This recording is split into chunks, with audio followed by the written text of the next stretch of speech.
You're listening to The Mountain Spirit, a podcast of Christian Appalachian Project, where we share inspirational stories of faith, service, and compassion. I'm a firm believer that we're all connected by our shared humanity, and that finding that intersection sometimes just means having a conversation. Today we get to hear from Jared Arnett, pastor of teaching and leadership at New Beginnings Fellowship Church.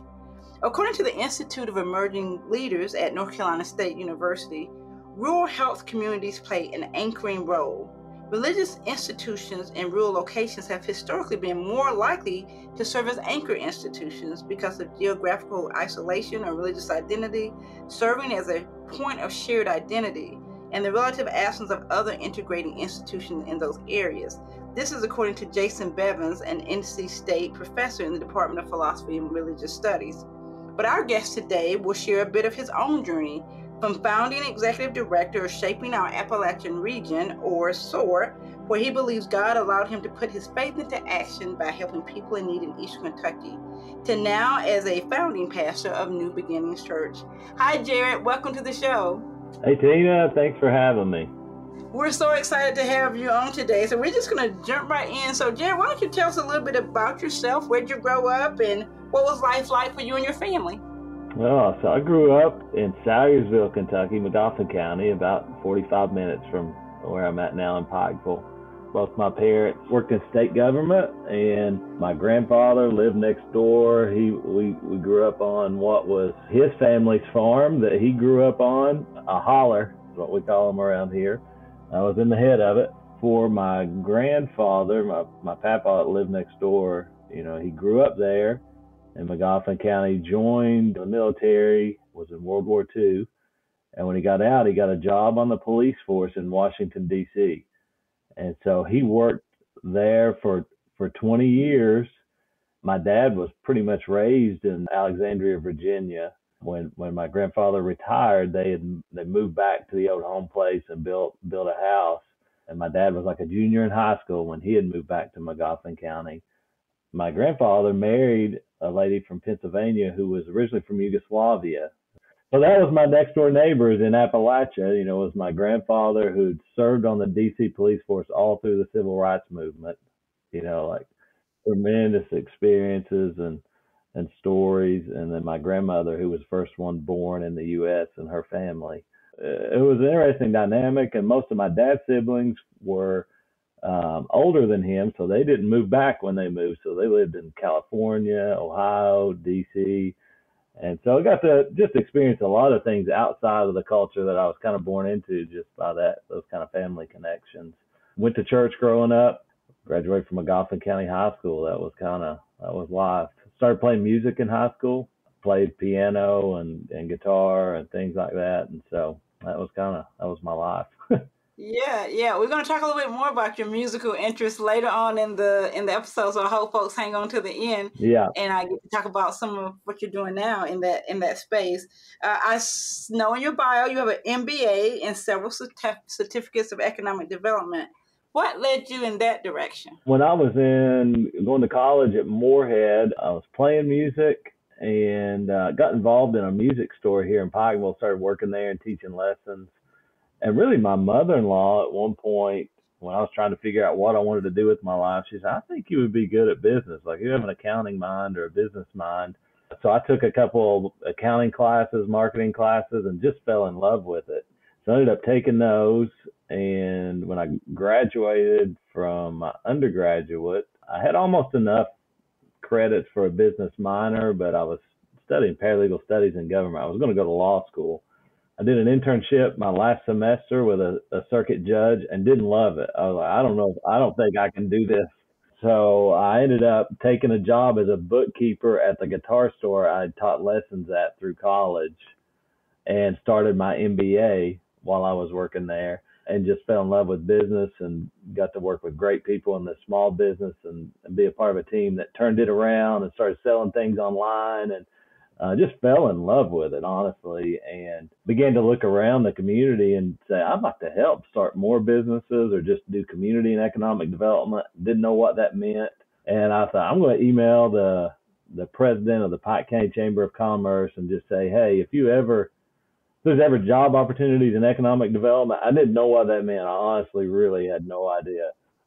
I would love to do it. I would be interested.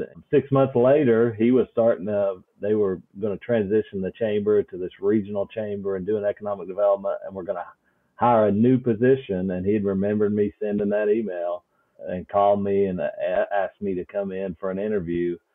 I'd done some work for like the Small Business Development Center here in Pikeville, helping people if they were trying to get a small business loan, just doing like cash flow projections and writing a business plan for them. But that was when I took that full-time job at the chamber and got immersed myself into, how do we make a difference in the future of this place? And I think there was a time through there I thought God was calling me into full-time ministry, and really he was calling me into leadership. And I'd never really been a leader, never would have ever been considered a leader in high school or really even through college. But I felt that begin to shift and just committed, and I decided I want to make a difference with my life. I want to leave the place better than I found it. And so that's how that journey started. Yeah. So tell me a little, because I think when I think of like small business development or economic development, I think we talk a lot about the challenges in rural communities with broadband and those kind of things, or just access. So can you talk a little bit about like what that means? Because you mentioned like being with the organization and that they were doing selling things online and all that. So we think about what are some of those challenges, but how are you able to overcome those? Or how do you help people identify like ways to overcome some of those sort of infrastructure things that exist in Eastern Kentucky? Yeah, I think that was part of my whole story, really, all the way through SOAR, was this idea, when I first got the job at SOAR doing community and economic development in Appalachia. And that was a crazy ride for me, that was founded by a governor and congressman. I interviewed with a governor and congressman for this, what became a very kind of public position. I went to UK, the University of Kentucky, into the archives and got out all these meeting notes and agendas from the East Kentucky Regional Planning Commission in the 1960s. And when I pulled all that stuff out, I felt like I was reading the same things. It was like I was reading the guy's notes from his meetings and who was in, and it was like the same people with same titles, different names, like the same people, and the agendas for the meetings were the same. And I was like, one thing I know is whatever we're going to do this time has to be different. Like it can't be the same things, and to do things that have never been, to accomplish outcomes that have never been achieved, you have to do things that have never been done. And so I wanted to understand everything that had been done up until that point. And for me, the connectivity and the internet access, was a game changer for rural communities. It brought in opportunities for remote work, telemedicine, access to care for an entrepreneur. For me, I started in high school in the late 90s. I got my first eBay account and started buying and selling guitars from the head of a holler all over the country. That's a different part-time job than you could have in McGoffin County, 20 years before that. And that translated into the music store when we first started selling things online there and realizing, hey, we don't just have to sell guitars to Pikeville or, Eastern Kentucky. We can reach the whole world. And so that kind of mindset and thought process is what really fueled the idea to say every plan over the last 70 years for Appalachia, from economic and community development, if they had been successful, would not have created enough jobs to actually solve the problem. And it was nobody's fault. It's hard in these rural communities. There's geographic isolation. There's all these things that make it really difficult, dispersed population. But with connectivity, there's actually the potential to do what can actually change the place. And so that became just a passion of mine to share that story, to dream. We'd say things like technologies disrupt everything else. We believe it can disrupt poverty in Appalachia. Those kinds of just really starting to dream out loud about that. And remote work, through some of our programs, we created 4,000 jobs in Eastern Kentucky in remote work, which is for small counties like Owsley County, 5,000 people and 600 people working remotely. That's 10% that's transformational, over time. So yeah, that's kind of where it started, and my heart behind it. So you mentioned SOAR. So for people who are listening who may not be familiar with SOAR, so can you tell us what what the acronym stands for, and what kind of impact SOAR has had in the time that it's been around? Yeah, Shaping Our Appalachian Region is the acronym. It was started by Governor Steve Beshear, a Democrat, and Congressman Hal Rogers, a Republican, in 2013 as really a response to the downturn in the coal industry. We went from 18,000 coal mining jobs to 6,000 over just 5 or 6 years. So a third of the economy gone. So this was their bipartisan approach. They thought they were just going to host a big summit at first and get feedback from all of the community to kind of guide public policy. And so 1,600 people showed up at their first event in Pikeville. And I was there as a volunteer. I was working for the chamber. I sat on a panel. I was at Hazard when they announced that they were going to do this. And then I was at the summit in Pikeville that December in 2013. I got appointed to chair a working group on entrepreneurship and innovation in Eastern Kentucky and go do listening sessions and write, a plan of recommendation to the governor and congressman. And so I was chairing that and presenting to the board, and they were doing this national search for an executive director. The thing had gotten momentum, and they wanted to just continue to empower the community and region to dream beyond coal. Because it was a powerful day for the region, because those two political leaders, both very well respected, stood on the same stage and said, coal is never going to be the same. We have to do something different. And so that one summit really opened up the whole opportunity for people to dream and work together like never before.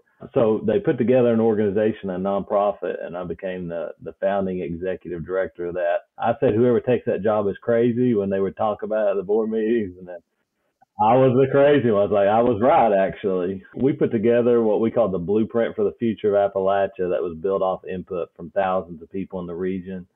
And we were a collective impact organization. We did not exist to create new services. It was really to organize and kind of unite and lead all of the existing organizations, entities from federal, state, local government to nonprofits, corporates, individuals, faith community. Here's the common vision. We need everybody else to create solutions and deliver this throughout the region. And so we existed we said to create the plan and make sure it doesn't sit on the shelf. Wanted to be a champion for that vision, support all of the partners that were trying to make work toward that, and then communicate it. We wanted to have convenings, communicate, and coach. That was really the three things we did, and just drive that vision that there is a future in Appalachia. We can do this. And so I was there 6 years. So I left in 2020. I made the transition into ministry and a handful of different things. So how did you know it was time for you, like that season was up and God was calling you to something different? I think there were stretches through there that I thought, I would pray and I'd say, if God doesn't want me to do this anymore, I'll step away when it's time, but he doesn't want me to yet, And then there just came that point. For 20 years, I've not had a job that existed before I took it. And so my giftings are in the starting, the launching, the organizing, the first stages of things. And at SOAR, we built a great team. We had 13 employees, I think. We had a solid budget. We had solid structure. We had a quarterly dashboard. We understood what we did, how we did it, how we measured it. It needed someone who could run it and just continue it, operate, oversee it. And it's not my gifting in that I'm constantly changing and creating new things. And we had a great leadership team in place. I'd done what I felt called to do there. I was feeling really called to Pikeville. Even though we were living here and SOAR was here, it served 54 counties. And that in and of itself is overwhelming. We didn't have near enough resources, or, you can't do that really. And I thought, what if I could just focus on one place, one town, and be where you want me there, and get to the spiritual side of what, poverty and poverty alleviation looks like and feels like. There's a whole nother component of this when you're talking about about people who've grown up in generational poverty, who are spiritually broken, who are, there's just so many components more than just the economics of it. How is your role at New Beginnings similar or different from SOAR? And can you tell us the inspiration behind the name New Beginnings? We started New Beginnings Church. I was pastoring most of the time I was at SOAR. We were just a small group, that gathered on Sundays and were serving and doing different things. We were a church plant. I felt lots of times like I was shepherding in my role at Shaping Our Appalachian Region, shepherding our team and staff, but also community leaders from across the region who many times would get discouraged or, just going through hard times. We were very relational in all of that. A church congregation environment, that's different. What happened really for us is, so we have the church New Beginnings, and then we started a nonprofit called Faith Life Ministries. That's a bit of an extension of the church, but it is separate, and I serve as president of that group, to volunteer on the board. But through that, really, we began living out, trying to serve outside the walls and say, God, how do you want us to serve in Pikeville? And so through Faith Life Ministries, we first started a thrift store that grew into what is now Faith Life Market. It's a coffee shop and, an artisan center, and it has food now, and we're right in downtown Pikeville, and it's the hangout place for most of the college students studying in there. Just, when we started it, my wife would always say, we just want this to be the living room of downtown. We operate that. We also took over what used to be an after-school ministry called Mayfield's Boxing Gym, and we changed the name. So we have this boxing gym ministry. God's blessed us with 2 buildings over on the bypass that we're redeveloping and working on a community center. And so I think part of it was at SOAR, we were always kind of high level, never actually doing these projects, but encouraging others and empowering and equipping them to. I think in this new role, I get to be kind of in the grass, in the mess, in the community, and starting the things and being face to face with community members and getting engaged at a much deeper level. And then empowering a congregation of people to think like that and serve like that, to say, faith life comes from the idea that everybody's in full-time ministry. It's Ephesians 2:10 is the verse that says, for we're his workmanship created in Christ Jesus to do good things he prepared in advance for us to do. It means every believer has good works. You're in ministry if you're a teacher, a coach, a doctor, electrician, wherever you're at, you're going to share the good news by being good news to the people around you. That really is exciting for me to be a part of, and to see really 10 years of my life, all strategic planning. And I keep having these ideas and kind of visions, but really it's reactive. It's seeing where God is at work around us and doing things that we start one direction, but then he guides our steps. It's been incredible to watch and see the lives changed and families impacted. The name came from, when we first started the church, the oldest member of the founding group, who had grown up in a very legalistic church environment, who began to understand the grace of God and the freedom in that in a new way. And he wanted to call it New Beginnings. Looking back now, it speaks to that. It speaks to spiritual life. It speaks to people. For me, as a starter, it's like, there's been a lot of new beginnings here. There's so many new ministries. Like, it just speaks into the DNA of what we're doing and who I am. And so that's where the name came from. Stay tuned. We'll be right back. Your generosity has a direct and positive impact in the lives of people in need in Appalachia every day. It is the unwavering support of faithful friends like you that make this work possible. Many of our supporters are beginning to plan and envision what kind of legacy they want to leave to support the causes that are near and dear to their hearts. CAP is happy to provide a safe and easy experience for people to create a will and support CAP through non-cash gifts. Through our partnership with Free Will, CAP offers our donors the ability to create a will online and alter it at no charge. Our partnership with Free Will also includes their Smart Giving Suite, which allows donors to give through their IRA, donor advised funds, and stock online, in addition to creating a will for free. In recent years, Appalachia has faced unrelenting challenges, including the pandemic, inflation, and back-to-back natural disasters. You can make a life-changing impact and leave a legacy of hope in Appalachia. To learn more about non-cash giving opportunities, please visit christianapp.org/more ways to give.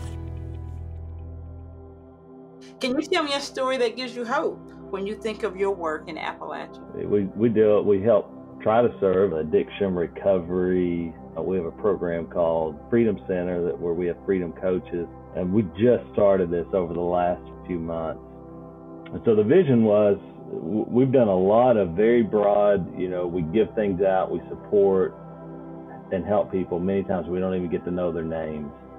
And so this program we said we're going to try to get some funding to hire a freedom coach who is going to go very deep on 5 to 7 people. And we're going to take them into a program, and we're going to know their names. We're going to know, where they were born. We're going to really understand their story, and work to just kind of be a mentor and life coach for them, help put together a life plan for the next 6 months. And so we have our first client in that. Her name's Becca. We've seen her.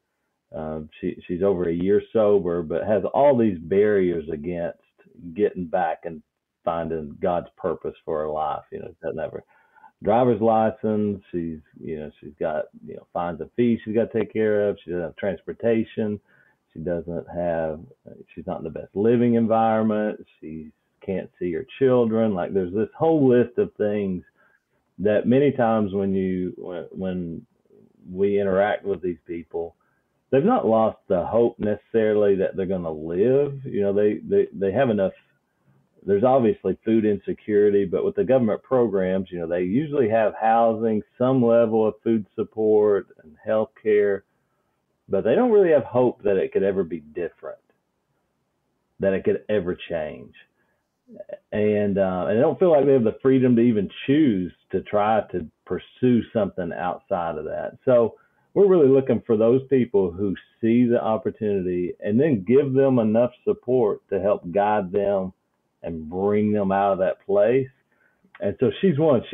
We're now life coaching her. She has an apartment. She is working in the kitchen at Faith Life Market. So we're able to employ her in one ministry, and then we have someone coaching her in another one. And she's starting to dream again. She's been through a lot. If I was in that place without my network that God has blessed me with, I don't know how I couldn't do it by myself. You can't do it. So how can the church be very real and relevant? And so if Jesus was here, how would the church function like that, so that she sees the benefit and value in it and turns to Jesus? See, that's really where hope is anchored.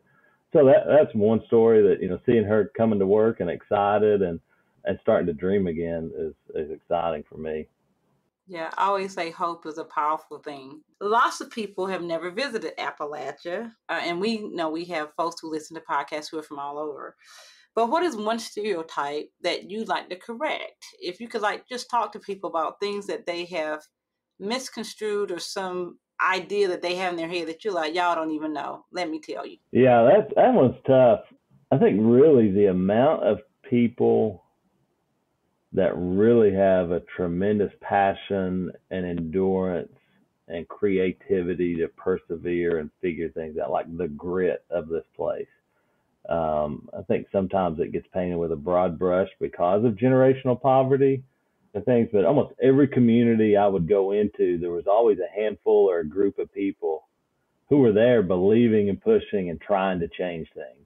So I think that is the thing that's always surprising to me. And there's brilliant people here. There are brilliant people. There was one time we were bringing in this industrial company that we were the community was trying to recruit to an industrial park. The industrial park's on an old coal mountaintop mining location. And so the road up there was the old switchback, the coal haul switchback. And we were driving up through there, and one of the executives for the company is like, I don't know if our guys can get our stuff up this road. And I was thinking, if I could show you where our people have put double wides and trailers, I could go get 5 guys from Mud Creek, and they'd take anything you have anywhere you want it. And I literally said that to him. I was like, whatever you have, I guarantee we have people that can get it up here. But just that type of ingenuity. And we did it when the economic opportunity was right in front of us around the coal industry. There was all kinds of entrepreneurs creating new things and companies and serving that industry. And so we have a generation where we're having to rethink, and really the new economy is going to be digital and a big part of it. So we just got to train people, and they understand that. They're going to figure it out. It doesn't mean everybody has to do it, but if we can get a solid group of the next generation doing it, then they're going to need houses. So you need contractors and construction workers, and it's just in all pieces of it. But yeah, I think that's it. Like, there's people here that can do things. Yeah, I see that dream mind rolling already as I'm looking at your video. How have you seen God work through your ministry at New Beginnings? You talk about like having impact in a way, and maybe like what is your vision as you all move forward? You talked about starting some new programs and getting some things off the ground. Like, what's next on your dream board, if you will? One of the things I've seen happen, and really, I have to say, and I always say to our congregation, ideas come with great responsibility. And so if God has put something in somebody's heart and they bring it to us, we are always like, that's amazing. What do you need us to help you do to lead that? Right? So we're constantly trying to develop leaders, trying to turn Jesus followers into leaders. And so we had one that had been attending our church for a while, and she had led Celebrate Recovery in another community. And she came and she said, I feel like God's calling us to do Celebrate Recovery here in Pikeville. And I said, that is amazing. We've been praying about that for some time. What do you need to lead it? And she told us. January was a year since we started it. We have 50 to 60 people here on Monday nights in Celebrate Recovery. She has 5 to 6 other small group leaders now in that. And it's people from recovery centers coming, but it's also, Celebrate Recovery is for anybody who has kind of hurts, habits, and hang-ups. So there's community members with church members. It's just like blossomed in its own beautiful community. That's one that we've seen. You lead it, we'll support it. We're excited about that. Right now, the big project we have is this, what used to be an auto parts store and apartments on the bypass part of Pikeville. It's right beside our boxing gym. God gave us this building, really. It's a longer story, but it's right beside low-income family housing. So we're dreaming of like a youth center, a children's museum, kind of experiential learning, a learning center there. We're in the middle of rehabbing that building and dreaming what God's going to do in it. That sounds amazing. So when you have your grand opening, we want to be there. That's it. We'll do it. You mentioned music a couple of times. Tell me about the Mountain Music Exchange and what led you into that direction, other than like lifelong love of music. Yeah, I just love music. I remember the first time I strummed a guitar. I remember just loved it, and it put me in a community, and I found friends there, and it was healthy for me. I get to express it in church, use it in church. The store I worked at out of college is called Soundhouse Music. I worked with a guy named Kevin. I worked there 4 years before I went to the chamber. After I went to the chamber, I'd been there about 6 months, and Kevin ended up leaving the other music store, and he was selling ads at the newspaper in town. And he called me one day and he said, hey, I'm making more trading guitars out of my trunk than I am selling ads at the newspaper. I think we could put another store in. We had really worked really closely building the other store, and probably would have stayed there forever, but it just didn't work out. It wasn't God's plan. So I talked to my wife. I was like, I think we might put a store in. And we had another friend who had a building, a recording studio that was on the highway, and it had pretty good visibility, but it wasn't like a retail location at all. My initial investment was a keyboard. His was a guitar. The other guy's was the space. And so he literally just started going on Saturdays and trading with these few things we put in at first, sell those, trade, sell, trade. And within 3 months, he quit his full-time job. And, Kevin has been the general manager, the manager of it. 3 of us are partners in it. That was 10 years ago. We just celebrated our 10-year anniversary. For the first several years, I did like all the bookkeeping on Saturdays and, was kind of plugged into the operations. At this point, Kevin and Tony and I meet once a month and just talk about what's going to make big decisions. But God has blessed that place. It's, we have 9 employees now, and every month we ship to all the states. Like, it's just crazy. And we get to be present in the local music scene and have a cool store where kids get to go in and feel freedom to play anything in there and just experience music. And and build a community. So it's just, I love it. It's fun to get to be a part of. There you go. You're raising your family in Appalachia. What do you hope your children gain from the area, the culture, and the people? We love to travel and see other places in larger cities, but there's something about the culture, the family, the slower pace. For me, I just love a challenge. I love being put up against and doing things that people think you can't do or don't make sense. We have a daughter, she's 14, got a son that's 5. Like, I want them to see that there are opportunities here. I want to create new opportunities here. I want them to see a dad who's found a way, figured it out. We were successful.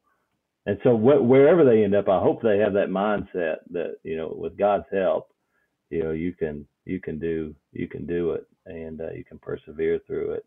And also to see, really, when you're up against this obstacle that feels impossible, you really get to see God work in a tremendous way. Like, we're completely dependent upon him. Like, we're working and dreaming, but all our dreams are way outside of our resources and ability. So to really not just hear about God, but to get to see, be in a community, walk over to a building, the 6,000 square feet that the city was getting ready to tear down, that God worked out and gave it to us, and now it has life in it and mission teams there, and it's an amazing thing for them to get to experience. I hope they take it with their entire lives. The mission statement of Christian Appalachian Project is building hope, transforming lives, and sharing Christ's love through service in Appalachia. When you think of these 4 words, hope, transformation, love, and service, which one resonates with you the most when you think of Appalachia? Oh, man, I got to pick one. That's hard. I think probably hope. I think it is such a powerful, I think it just sets the fire to everything else that someone can do and is called to do. Without it, you just get paralyzed, or you get content, or you get complacent. So I think the more stories, the more, this is 2 things for me. We need to be inspiring and equipping.